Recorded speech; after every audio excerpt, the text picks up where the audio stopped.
kapatid ko, pakinggan natin ang mensahe ng ating Divine Master. Hi, good evening.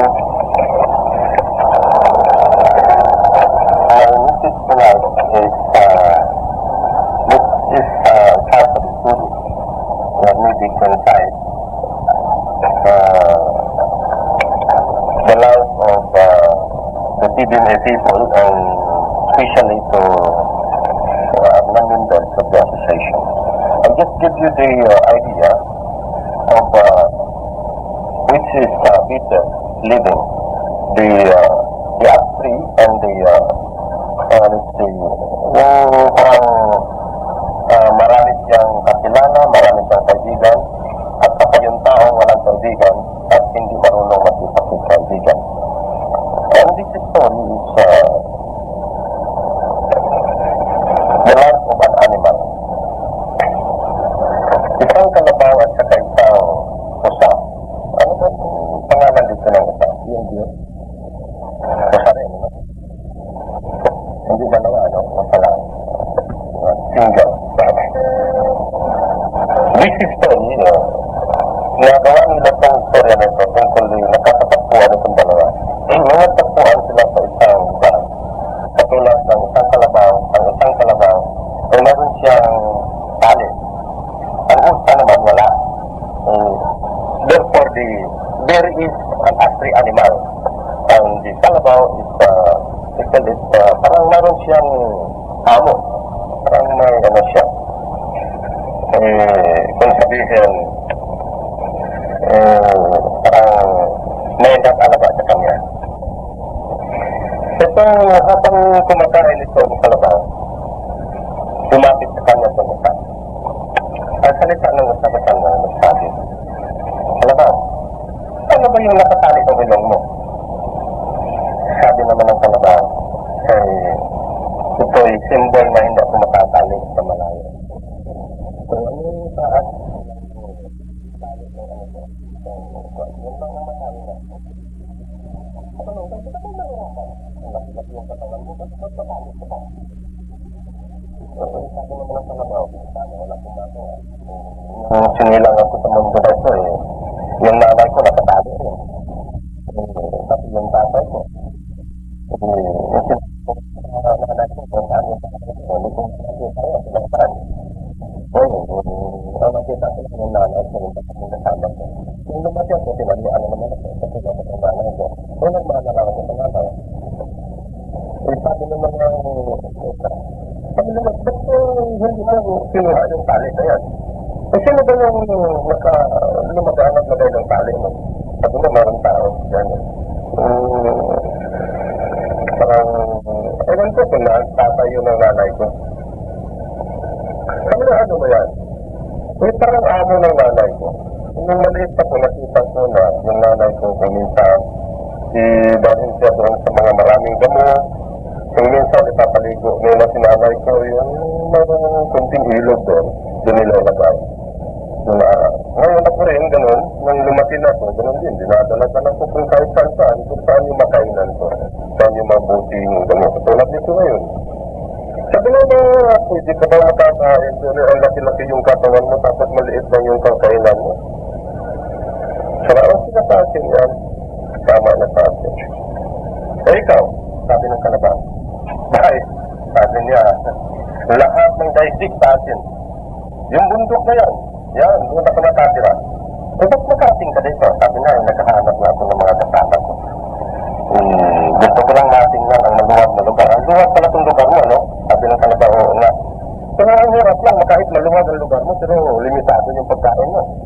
Sabi nga, kalabaw, ba't hindi ka sumama sa akin? Sabi ng usay, sabi ng usay yun, sabi ng usay sa kalabaw. Sabi ng kalabaw, ay hindi pwede ata magalit yung amo ko Kasi ang nanay ko magalitan kapag kasama ko sa inyo. Ano bang mabuti doon sa lugar na yun, yung mga bundok na sabi ko? Marami tayong makain. Mayroon kaming kinakain ngayon na kinakain din ng yung katulad yung amo mo, nakita ko na silang gumagawa doon.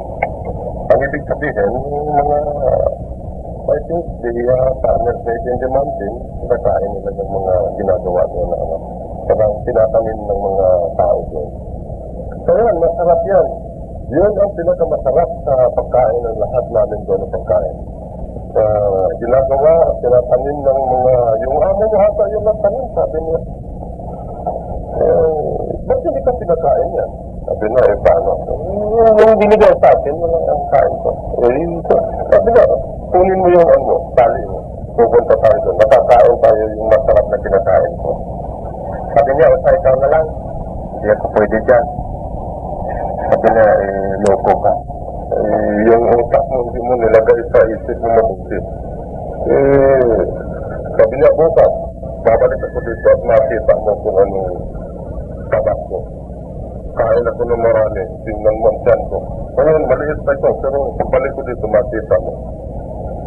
Kinabukasan, bumalik ang utak. Pero pilay na yung isang utak. Tinignan ng kalabaw. Ba't anong nangyari sa inyo? Umiyak yung utak. Disgrasya. Bakit? Yung sinabi ko sa inyo na kinain ko na tinatanim ng tao. Hindi nakita ko, pinaril. Nung tumutok dito tumama yung baril niya, yung bala. Sabi niya, ngayon, ipilay na ito. Dahil pa ko sa inyo para malaman ko naman kung sino ba yung mama doon na nakasira yung bahay na yan. Sabi naman ng kalabaw,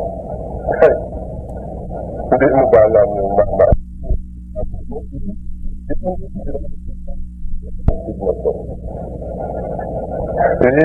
Ang dami kaming kalabaw na inalagaan yan. Walang nangyari sa amin.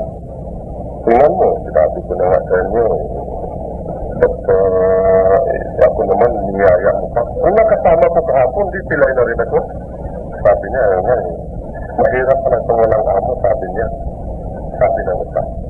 Oo, sabi niya, mahirap. Dahil ikaw, lahat talaga sa inyo. Pero, ang mahirap na sa inyo, katulad yung nangyari sa inyo ngayon. Lahat na pagkain sa inyo man, sabi niya. Pero, lahat din ang bala sa inyo. Pero ako ngayon, anong nangyari sa akin? Gano'n pa rin, maganda pa rin ako. Tapos malaki pang katangan ko, ikaw, maliit. Pero lahat ng kinakain mo, pero maliit ka. Ako, kunti lang kinakain ko, pero malaki ang katawan ko. Pero ngayon, anong nangyari sa inyo na sinasabi mo, ako'y nakakali? Sabi niya, mali pala ko. Sana sa hapon nakakali rin ako. So, the story is, if you have to analyze, the meaning is that kapulat sa atin ngayon na tayo ay sama nitong accusation na ito. Kung mayroon tayong kunting problema, mayroon makakatulong sa atin. Kung mayroon kayong hindi rin yung mga gampanan ng mga problema kung ano kaya, kasi magtulong-tulungan tayo dahil dito tayo sa panahan na ito. While others, nung araw na hindi pa tayo na topic itong samahan ito, pa tayo na isama. Medyo malabo ang natin. Parang nag-isip-isip tayo. Ang malapitan natin yung mga kapatid natin, sa mahihirap din.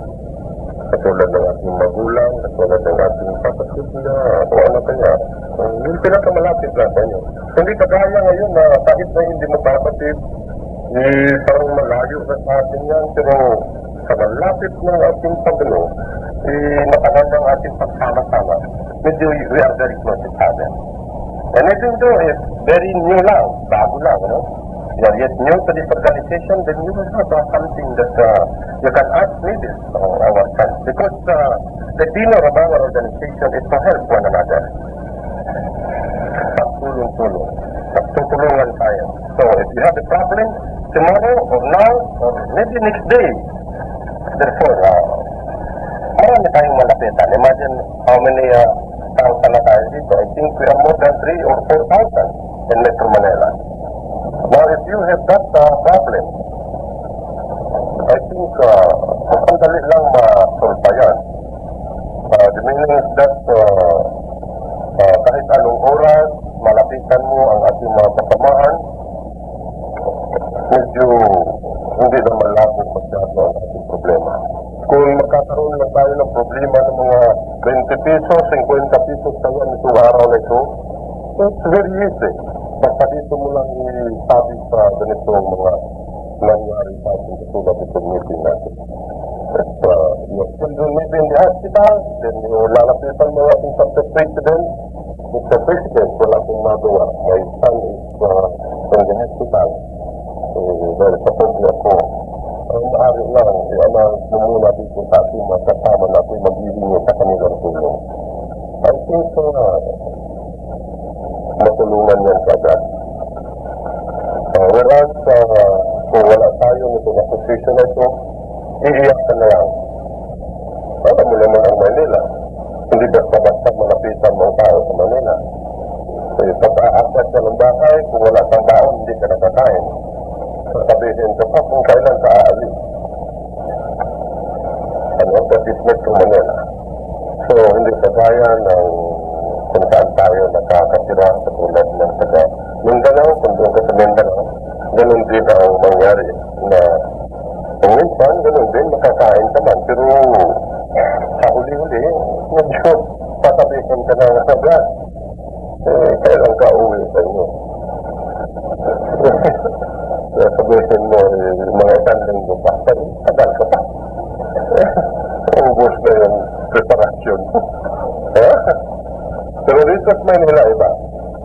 Pag napasok ka ng bahay, bago ka lang, hindi ka kilala, kung kaibigan mo man, kaya ang bihira lang na makakatira ka ng isang linggo, isang buwan, isang taon, kung hindi katulad ninyo na itong samahan natin na ito.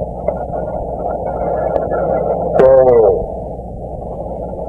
yung story of the Calabar and there, I think this will coincide of what we are before. Kung sino tayo ng araw, o ano kayang mga gawa natin ng araw, o anong naisip natin ng araw, yan ang nangyari ng tao. Pero ngayon, medyo maginhawa na tayo kahit na mag-assistente. Pero, ang dalit na naman makita yung pera basta hindi mo lang iniisip na ma-reach tayo ngayon. Mahirap, ano? Pagsasabihin mo pa, hindi ba? Basta mataasin lang ako ng conference, pinabukasan makakita ka na ng pera. Pero kapag hindi mo na kasi ng pera, ganun pa rin, mahirap ka pa rin. At lalo kang mahirap ang buhay mo. Basta dito na tayo sa association na ito. Huwag lang masyadong maramot.